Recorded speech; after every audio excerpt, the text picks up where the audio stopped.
해 보겠습니다. 지금부터 출발합니다.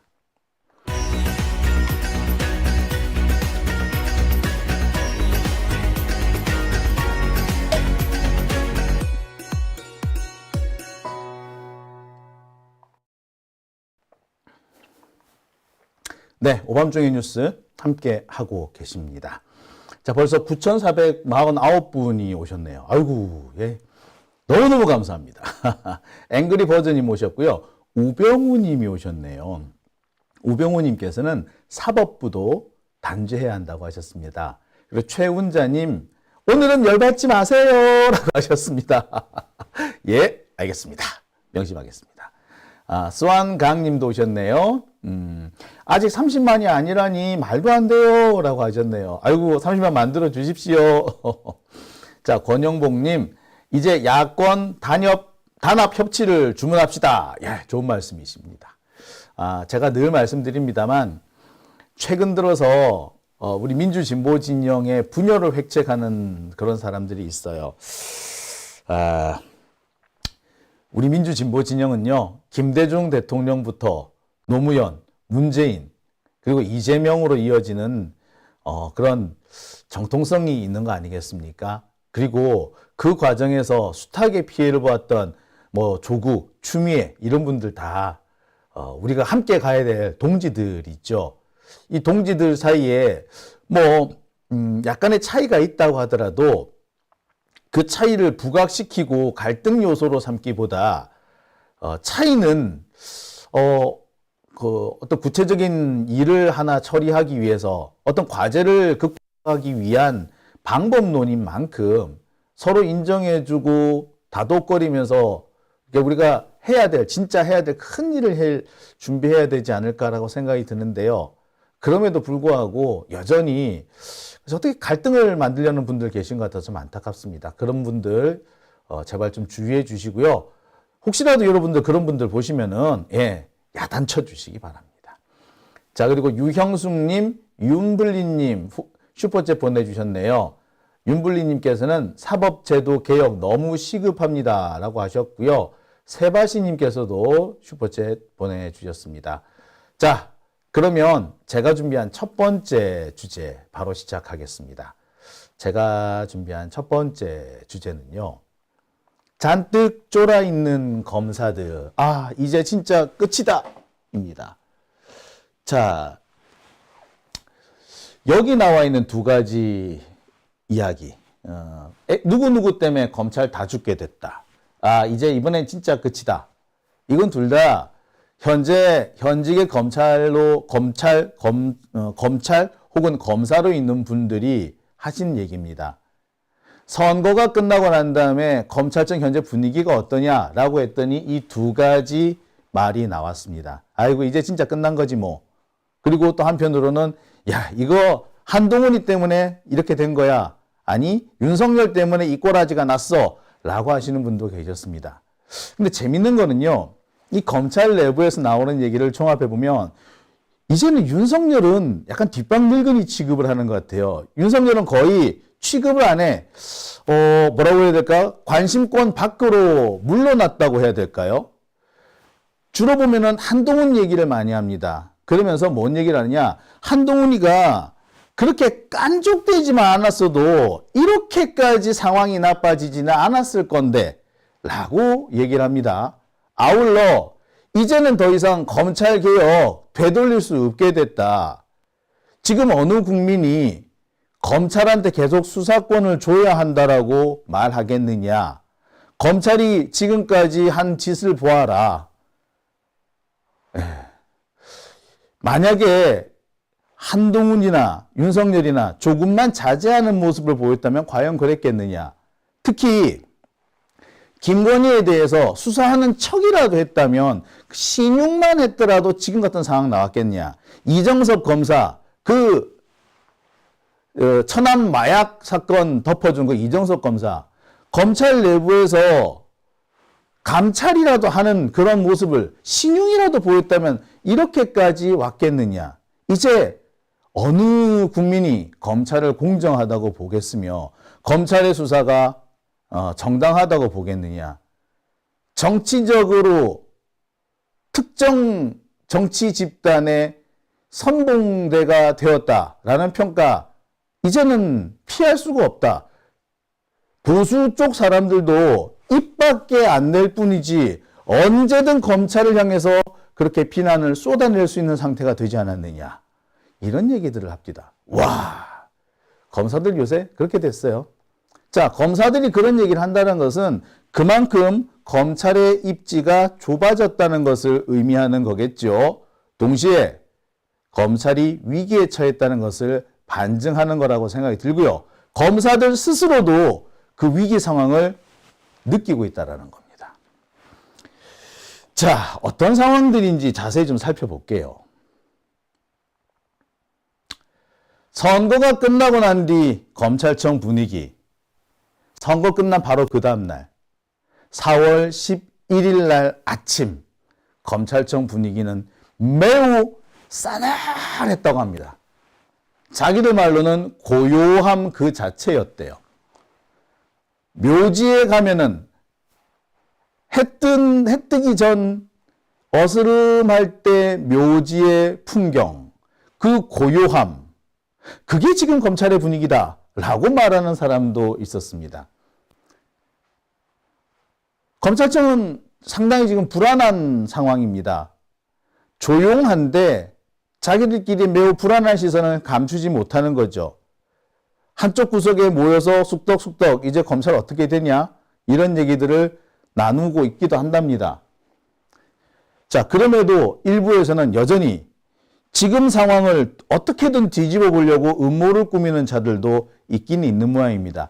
이렇게 하면 우리 다시 살아날 수 있어. 이렇게 하면 민주당 작살내고 조국혁신당 작살내고 다시 우리가 권력을 유지할 수 있어. 이렇게 말하는 그런 음모를 꾸민 자들도 여전히 있대요.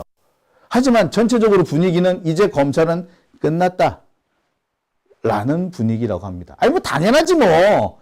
뉴스라고 할 것도 없지. 특히 선거가 끝난 바로 그 다음날 4월 11일 날 아침에 조국혁신당 조국 대표와 당선자 일동이 대검찰청 앞에 가가지고 피켓 시위를 했죠. 그러면서 기자회견을 같이 합니다. 그러면서 많은 얘기들을 하죠. 검사들한테 자 이제 자그마한 행동이라도 좀 보여봐라. 검사가 기계를 갖췄다면, 검사의 기계가 있다면, 야, 니들 그렇게 자랑하는 검사의 기계 있다면 찍소리라도 한번 내봐라! 라는 얘기까지 합니다. 그 자리에는 검찰 출신인 차규근 검사장과 박은정 부장검사가 있었기 때문에 그 목소리, 기계가 살아있다면, 검사의 기계가 살아있다면 찍소리라도 한번 내봐라 라는 그 외침이 상당히 아프게 들렸을 겁니다. 조국 대표가 대검찰청 앞에서 기자회견을 하고 있는 동안 검사들은 335 모여가지고 창밖에 이렇게 내다보면서 무슨 일이 벌어지고 있나 힐끔힐끔 쳐다봤대요. 그랬겠지 뭐. 힐끔힐끔 쳐다보면서 자기들끼리 뭔가 쑥덕쑥덕 했던 모양입니다. 안 보이게 자기들끼리 몰래 본다고 보지만 여기저기서 목격 안 되는 뭐 그런 경우 뭐 그런 일은 없죠. 검찰청 안에 일어나는 일 중에 뭐 비밀은 잘 없습니다. 다 알고 있는 거지. 그러니까 그들의 분위기는 더 어수선했을 겁니다. 현재 검찰청의 분위기입니다. 실제로 보면 검찰청 안의 분위기가 뒤숭숭하고 여기저기에서 흔들거리기 시작했다라는 보도는 쏟아지고 있습니다. 한겨레신문 보도 내용을 하나 볼게요. 수도권의 한 차장 검사는 야당이 압승한 상황에서 검찰개혁법안에 합의할 가능성 배제할 수 없는 것 아니냐. 개헌 저지선이 깨진 극단적인 상황은 아니지만 좋지 않은 국면이다. 이렇게 말을 했답니다. 대단히 완곡하게 표현하고 있지만 결론은 그거죠. 검찰은 잣됐다. 뭐 그런 얘기인 겁니다. 이런 얘기가 검찰 내부, 검찰 고위층에서도 공공연하게 나오는 상황이 된 거죠. 아이, 그러면 안 그럴 줄 알았어? 지들이 뭐 선거에서 이길 줄 알았나? 예. 어떤 검사들은 선거에서 지들이 이긴 줄 알았대. 왜? 이 사람들은 지난 2019년 그러니까 과거에 검찰이 수사를 해가지고 검찰 수사를 통해서 뭐 검찰이 뭐 감옥에 가둔다든지 기소한다든지 이렇게 한 경우 대체로 그 소속 정당은 박살이 났다라는 겁니다. 뭐 그랬지요. 예. 대선 자금 수사할 때 당시 이회창 수사해가지고 한나라당 작살냈고 또 김대중 대통령 아들 수사를 해가지고 당시 민주당을 작살냈죠. 박연차 수사를 하면서 민주당 다시 회복하기 어려운 상당한 엄청난 타격을 입었던 것도 사실입니다. 그랬던 검찰이기 때문에 지들이 수사를 하면 정권을 바꿀 수 있다. 정권을 아작낼 수 있고 선거 결과를 뒤집을 수 있다고 생각했던 거예요. 그래서 지난 2020년 총선 때도 조국을 죽이려고 그 쌩 난리를 쳤던 거예요. 근데 막상 해보니까 거꾸로 됐죠. 그리고 검찰은 지난 대선에 대장동 수사를 해가지고 자기들이 대선 결과를 바꿨다고 엄청 자랑하고 다녔어요. 실패, 조국 사건은 결국에 수사를 통해 가지고 선거 결과를 바꾸지 못했지만 대장동은 결과를 바꾸지 않았냐. 1승 1패다. 뭐 이렇게 생각했던 거예요. 그래서 이번에도 잘하면 자기들이 잘 몰고 다니면 분명히 선거에서 이길 거라고 봤답니다. 그래서 대장동 사건을 그렇게 마지막까지 물고 늘어졌던 거예요. 그런데 결과를 열어보니까 그게 아니거든. 자기들도 패닉인 거예요. 검찰 수사를 아무리 열심히 한다고 해도 안 되는 건 안 되는구나라는 상황에 자기들도 직면한 겁니다. 문제는 이렇게 선거에 개입하는 수사를 했는데 결과적으로 자신들이 원하는 결과를 얻지 못한 경우에는 작살이 난다는 거죠. 지난해 2020년 180석 때는 희한한 방법, 특히 이 이낙연과 같은 수박들 때문에 그 덕분으로 검찰이 빠져나오긴 했지만 이번에 똑같은 일이 벌어지지 않겠죠. 그러니 검찰은 더 겁을 먹고 있는 겁니다. 자, 검찰이 긴장하고 있다는 연합뉴스 기사예요. 자, 이 연합뉴스 기사에는 이런 대목이 있습니다. 검찰의 수사권을 박탈해 기소청으로 전환하겠다고 공약한 범야권 4개 정당이 4.10 총선에서 189석을 확보하면서 검찰 내부에도 긴장한 기색이 감지된다. 예. 여기서도 감지가 되는 거죠. 뿐만 아닙니다. 지금 국힘당 내부에서 몇 명만 이탈을 하게 되면 많은 일들을 할 수 있어요. 검찰 개혁에 상당한 일들을 할 수가 있습니다. 근데 국힘당 내부에서도 검찰 개혁이 필요하다고 생각하는 사람들이 꽤 많대. 놀랍게도 권성동 같은 사람도 검찰 개혁을 해야 한다. 검찰의 수사권을 대폭 줄이거나 아예 없애버려야 한다는데 동의를 한다는 거예요. 그런 사람들의 숫자가 적지 않답니다. 따라서 이 검찰 개혁이 앞으로 어떻게 바뀔지는 알 수가 없는 거죠. 그러니까 지금 현재 검찰이 잔뜩 긴장하는 것도 뭐 나름 이유가 있는 거죠. 근데 지들이 벌어들인 거잖아. 응? 자, 하지만 이 검찰이요, 지금 이렇게 위축되어 있는 건 아닙니다. 한편으로는 쫄아 있는 것 같은데 한편으로는 열심히 자기 변명을 떠버리고 있어요. 자기들이 뭘 잘못했느냐는 거지. 그런 내용이 실제로 검찰발 여러 기사들에 나타나기도 합니다. 자, 검찰개혁 내건 범야권 189석 검찰 내부 긴장이라고 하는 이 기사에도 보면은 여러 가지 얘기들이 나옵니다.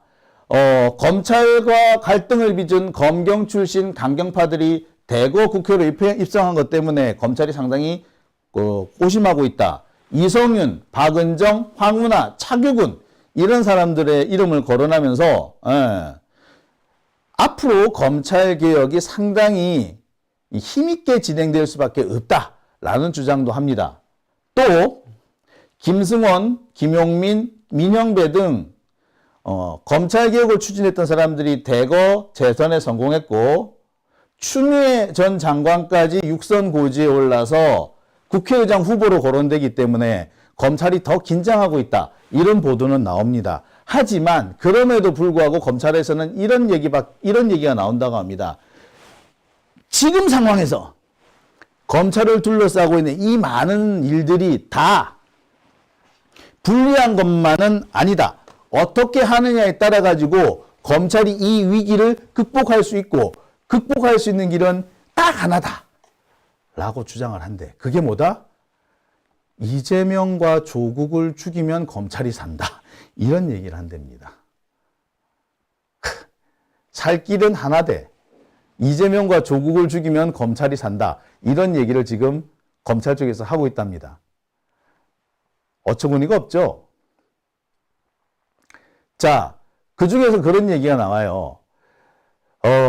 검찰 내부에서도 지금 한동훈 때문에 검찰이 상당한 위기에 처하게 됐다. 한동훈이 그렇게 깐족되지만 않았어도 요런 꼬라지까지 오지는 않았을 거다라고 합니다. 하지만 이 상황에 이미 처한 거는 어쩔 수 없는 것 아니냐. 이 상황에서 검찰이 살아날 길은 딱 하나.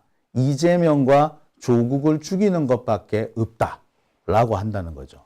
그러니까 검사 지들도 한동훈이가 참 이제 와서 원망스러운 거예요. 저 새끼가 저렇게만 안 했어도 검찰이 이렇게 위태로운 상황까지는 안 왔을 건데 라고 하지만 자, 이미 벌어진 상황 우리는 우리식대로 극복할 거야. 그 검찰이 말하는 우리식이 뭐다? 이재명과 조국을 죽이면 된다는 거야.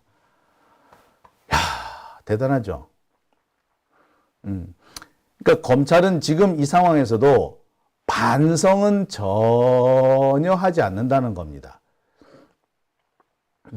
뭐 검찰이 지금 되게 뒤숭숭하고 뭐 여러 가지 뭐 본격적으로 뭐 새로운 어떤 반격을 하기는 어려운 상황일 것이다라고 하면서도 검찰은 하지만 이 상황을 극복할 수 있는 가장 좋은 방법은 수사를 하는 것밖에 없다. 이런 생각을 하고 있다는 거예요. 반성이라고는 전혀 없는 거죠. 자, 이와 관련해서 한겨레 보도가 있는데요. 이런 내용이 있습니다. 검찰이 앞으로 민주당과 관련된 사건을 새로 꺼내기는 어려울 거다. 하지만 뭐는 한다? 최근에 재수사가 시작된 문재인 청와대의 울산시장 선거 개입 의혹 사건을 고리로 임종석 전 대통령 비서실장이나 조국혁신당 대표에 대한 수사가 본격적으로 이루어질 가능성이 제기된답니다.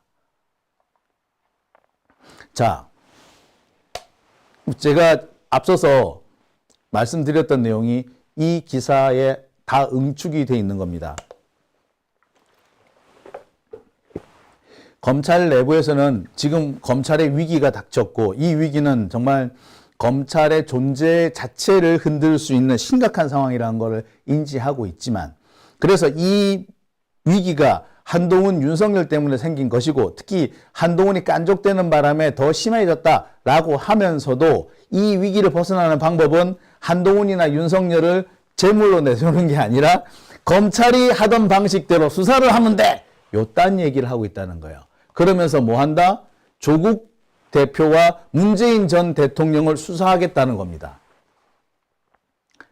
반성이라고는 없는 거지, 얘들은. 지금 선거에서 졌지만 지들이 잘못해서 진 게 아니라는 거야. 국민들이 이재명한테 속아서 이렇게 됐다라고 생각하는 거예요. 그러니 어떻게? 야, 이 상황을 뒤집으려면 방법은 딱 하나. 이재명을 수사하는 거야. 문재인을 수사하는 거야. 조국을 수사하는 거야. 라는 거죠. 자, 그런데요. 검찰이 이런 생각을 할 수 있는 이유가 하나 있죠. 뭐겠습니까? 예, 바로 소위 말하는 친검 기레기들. 이른바 법조기자단이라고 얘기되고 있는 그 일종의 쓰레기 같은 인간들, 언론이라고 말하기에 참으로 부끄러운 자들, 이런 자들이 있고, 이들이 검찰의 의도에 따라서 이 펜대를 마구 굴려준다는 것이 확인이 됐기 때문인 겁니다. 자, 그런 기사들이 검찰의 의도와 정확하게 부합하는 기사들이 지금도 막 나오고 있어요. 자, 관련된 연합뉴스 기사 한번 보실게요. 익명의 검찰 출신 변호사는 검수완박 이후 이원석 검찰총장이 민생사건 수사에 주력해왔는데 그런데도 정치적으로 편향됐다는 우려는 씻어내지 못했다. 아니, 이원석 검찰총장이 민생수사를 했다고요? 언제요? 뭐요? 자, 이 기사를 보세요. 검찰은 잘못한 거 없는데 우려를 씻어내지 못해가지고 그래서 이런 일을 당하고 있다. 국민들이 잘못 알고 있다. 이런 내용이죠. 연합뉴스 기사입니다. 아, 정말? 아, 이원석이 뭐 했는데 지금 서울중앙지검에서 수원지검에서 벌어지고 있는 거 다 이원석의 책임 아닌가요? 제가 오늘 마지막 주제로 준비해 놓고 있는 이화영 부지사 사건 같은 경우만 해도 그래요. 그게 민생수사입니까? 지금 민생수사 되는 게 없습니다. 근데 이제 와가지고 무슨 민생수사를 했는데 정치적 우려를 씻어내지 못했다 이런 개소리야. 자, 이 연합뉴스 기사는 정말 연합뉴스가 검찰을 위해서 쓴 기사죠. 말 그대로 친검 기레기입니다. 자, 이 친검 기레기 기사 조금 더 읽어볼게요. 일각에서는 윤석열 대통령의 거부권 행사로 입법까지는 이루어질 수 없으리라는 전망도 나온다. 대통령 거부권을 무력화하려면 200석 이상이 필요하다. 한 검사장 출신 변호사는 21대 국회와 의석수가 크게 차이 나는 게 아니라 법적으로 야당이 할 수 있는 도구가 없다. 변화는 없을 것이다. 아이 참네. 야, 대놓고 도발을 하고 있죠. 이 말은 사실상 검찰 내부에서 이 흔들리는 것, 내부의 균열을 막고 정치적으로 지금 국힘당에서 윤석열을 두들겨 패고 윤석열로부터 이탈하려는 여러 세력들한테 약간의 경고성 메시지를 남기는 거라고 보여집니다. 그런데 그런 메시지를 이렇게 거리낌 없이 기자가 뭐 검증조차 하지 않고 검찰의 말대로 고스란히 표현해주고 있다는 게 이게 문제인 거죠. 이런 애들 보고 우리는 친검 기레기라고 부르는 거 아닙니까? 자기들은 법조 기자단이라고 할지 모르겠습니다만 이건 검찰의 하수인인 거죠. 검찰의 나팔수 아닌가요? 이런 검찰의 나팔수가 있는 겁니다. 이 검찰의 나팔수를 지금 검찰이 다시 한번 동원하겠다라는 의사를 명백하게 하고 있어요. 이게 있기 때문에 검찰은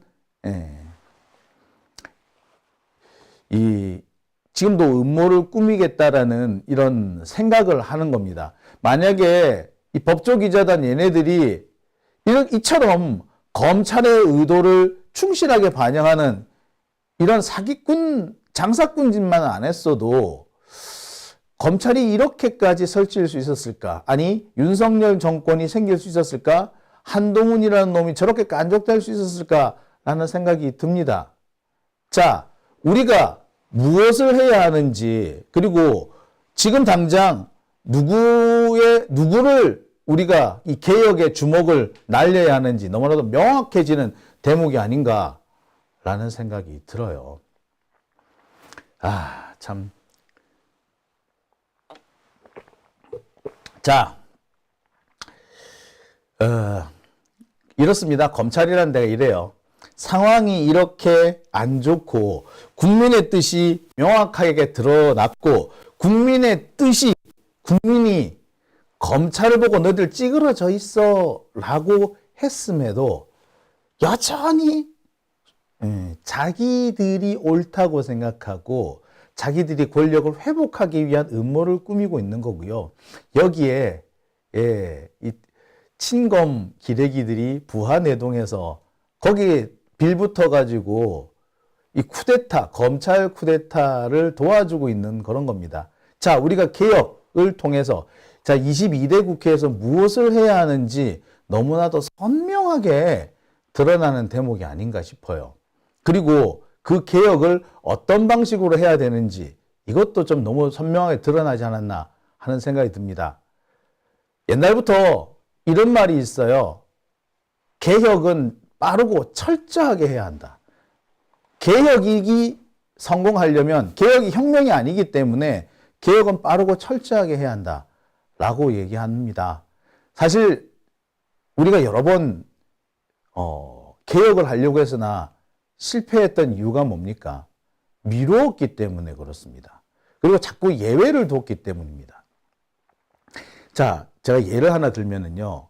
지난번 우리 그거 나올 때, 그 언론개혁 한참 얘기 나올 때, 그 언론개혁법 어떻게 해야 된다고 밖에 나왔을 때, 고민정 의원이라든지 한겨레라든지 여기서 뭐라고 한 줄 아세요? 이 언론개혁법을 그대로 가져가게 되면은 한겨레나 경향, MBC도 타격을 입게 된다. 그러니까 하면 안 된다. 라고 주장을 했대요. 그때 대표적인 게 언론 바우처법하고 그다음에 그 언론 그 허위 보도에 대한 징벌적 손해배상 이거 아니었어요?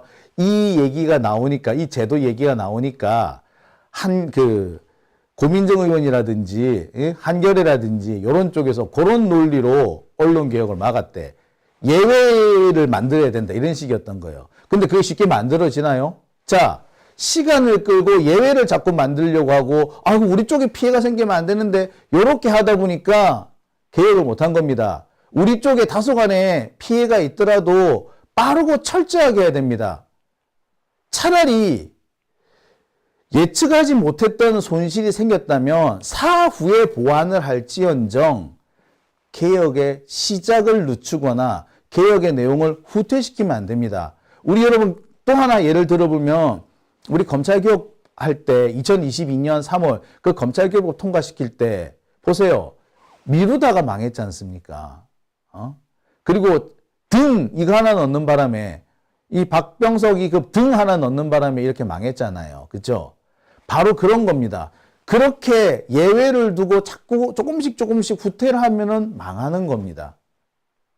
차라리 문제가 생겼으면 사후에 보완할지언정 법을 만들기도 전에 개혁을 하기도 전에 이런저런 우려를 하면서 개혁을 후퇴시켜서는 안 되고 개혁을 미뤄서는 안 된다는 거예요. 저는 단결도 중요하고요. 다 중요하지만 진짜 중요한 것은 개혁을 빠르고 철저하게 해야 한다는 겁니다.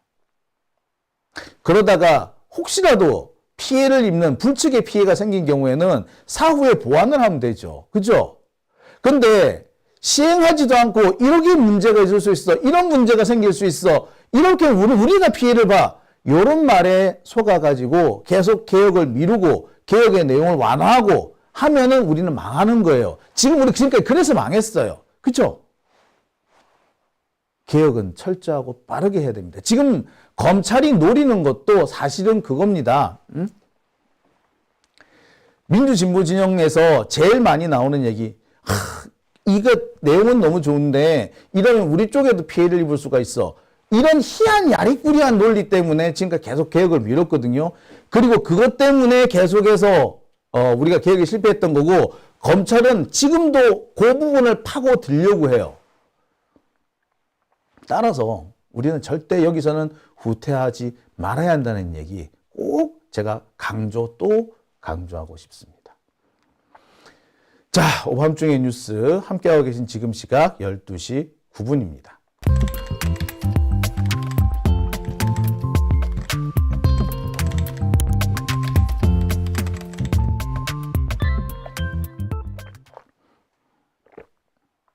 네, 오밤중의 뉴스 함께하고 계십니다.